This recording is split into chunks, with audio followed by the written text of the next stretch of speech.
Mga ka-deliver, mayroong isi-share naman po ako sa inyo na konting kaalaman tungkol sa clutch. Pag kayo'y nag-clutch, kung sakali naramdaman nyo na nakasagad na ito dito sa flooring at dito sa cambio, kinambyo mo lahat, walang pumapasok, ang gustong sabihin yan, mga ka-deliver, kung sakaling nakatapa ka dito, sagad dito sa flooring, walang pumapasok na kambyada kahit isa, madali lang po yan mga ka-deliver. I-adjust po dito sa baba, dito sa may clutch booster po, i-adjust mo po itong post rod. Ito po ang i-adjust mo ka-deliver. Ito po ka-deliver ang i-adjust mo siya. I-adjust mo siyang pahaba po, paganyan.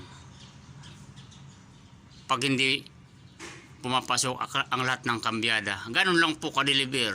Napaka-basic po niyan ka-deliver. Kaya pakipalo na lang po, like and share. Salamat po.